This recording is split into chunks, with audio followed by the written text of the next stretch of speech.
The road stretched endlessly before me as the November chill seeped into my bones. I had driven for hours, hoping to make it to my meeting destination by nightfall, but delays left me searching for a place to stay as darkness overtook the sky. That's when I saw the old Victorian hotel. The building stood on the edge of town, its towering spires and ivy-covered brickwork looming ominously in the glow of my car's headlights. There was something timeless about it, almost as if it had been waiting for me to arrive. I didn't think much of the eerie atmosphere at first. I was exhausted and desperate for a place to sleep.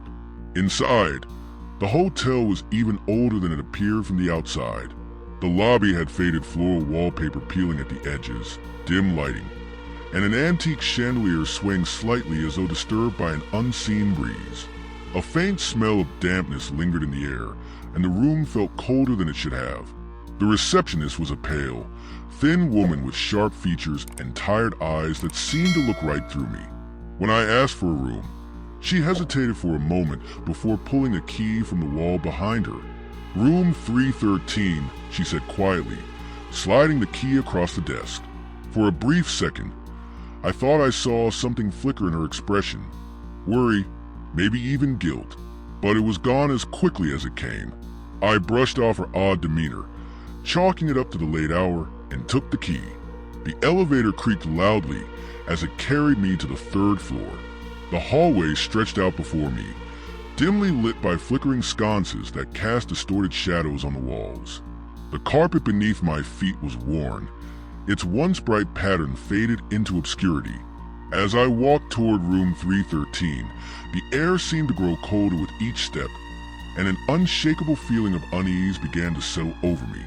When I reached the door, I noticed scratches along the wood, as if someone had clawed at it in desperation. The brass numbers were tarnished, the 3 barely legible. A shiver ran down my spine, but I told myself I was just being paranoid. The room was unremarkable at first glance. A standard hotel setup with a queen-size bed, a desk, a wardrobe, and a single chair by the window. Yet, something about it felt wrong. The air was heavy, almost oppressive, and the smell of damp earth mixed with something metallic lingered. I unpacked my things quickly, eager to settle in and shake off the strange feeling. The window overlooked the parking lot, and beyond it, a dense forest. I couldn't help but glance at the chair by the window. It seemed out of place somehow, as though it didn't belong in the room. That night, as I tried to sleep, the room refused to let me rest. Every time I closed my eyes, I felt as though I was being watched. The silence wasn't comforting. It was suffocating, broken only by the faint hum of the heater that barely managed to combat the chill. Around 2 a.m., I was jolted awake by a noise. It was faint at first, a rhythmic tapping. I lay still, straining to listen. At first, I thought it was coming from outside, perhaps a branch brushing against the window. But as the tapping grew louder, more deliberate, I realized it was coming from inside the room. I turned on the bedside lamp, the dim light doing little to chase away the shadows clinging to the corners of the room. The tapping stopped the moment the light came on. My heart was pounding, and I tried to convince myself it was just my imagination. Then I heard it again, this time a faint creak, like someone shifting their weight on the floorboards. My eyes darted to the chair by the window. At first it seemed empty, but then I noticed something strange. The shadows around the chair were darker, denser than they should have been. I stared, unable to look away as the darkness around the chair began to shift.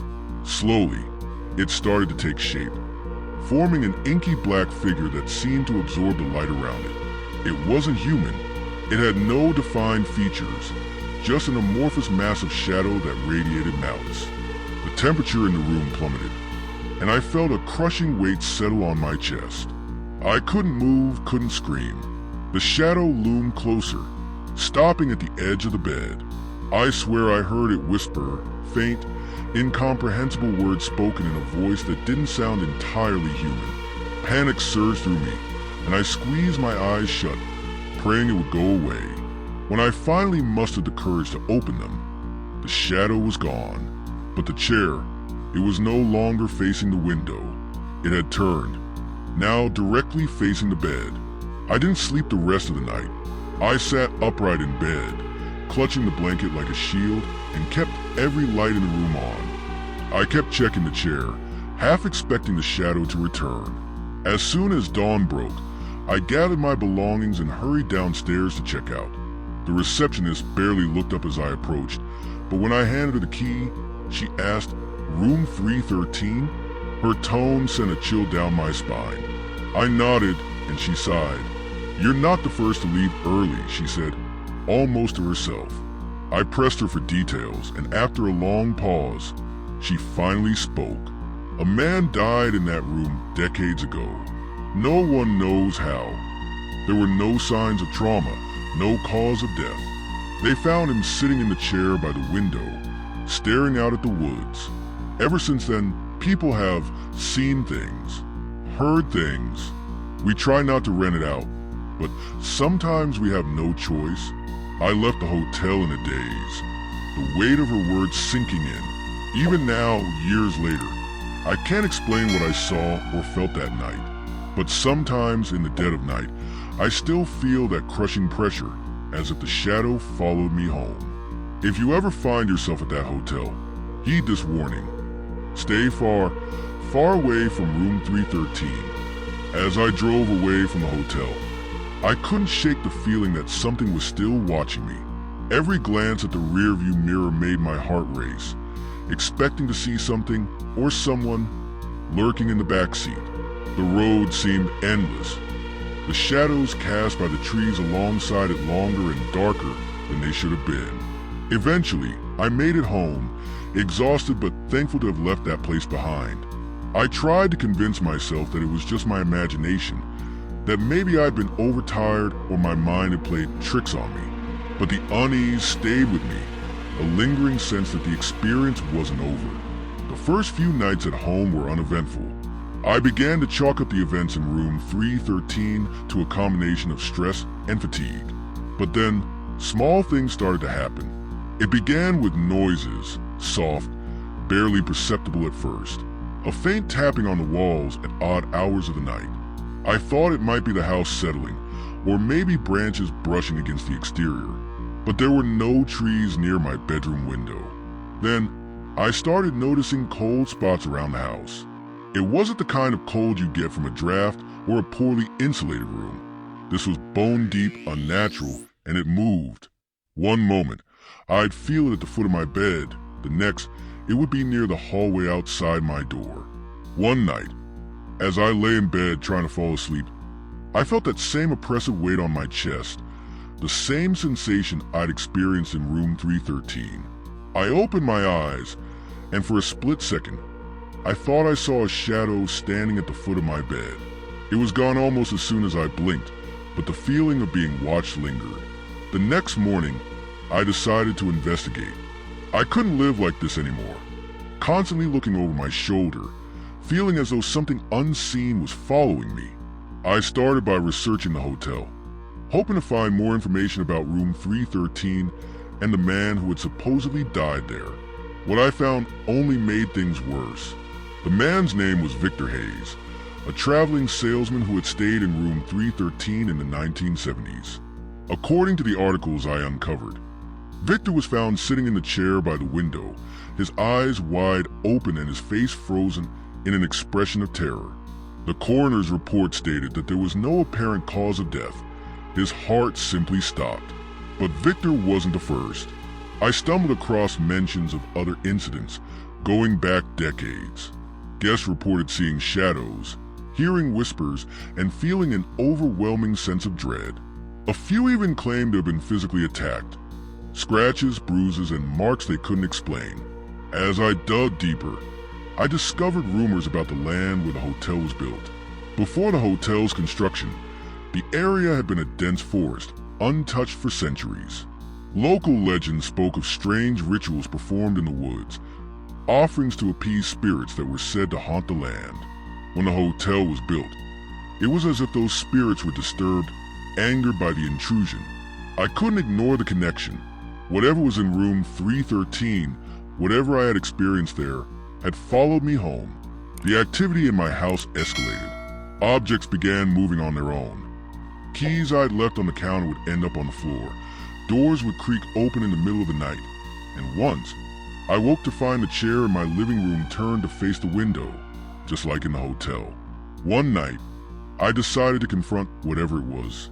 Armed with a flashlight and a sense of desperation, I stayed up late, waiting for the usual noises to start. Around 3 a.m., the tapping began. This time, it was louder, more insistent. I followed the sound to the hallway, where the cold spot seemed to pulse with an unnatural chill.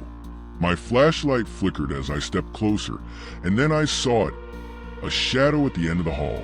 It wasn't attached to anything, just a dark, shifting mass that seemed to ripple and grow as I stared. I tried to speak, to demand that it leave, but my voice caught in my throat. The shadow surged forward, and I stumbled back into my bedroom, slamming the door shut. The tapping continued, now on the other side of the door, relentless and deafening. I don't know how long I stayed like that, pressed against the door, heart racing.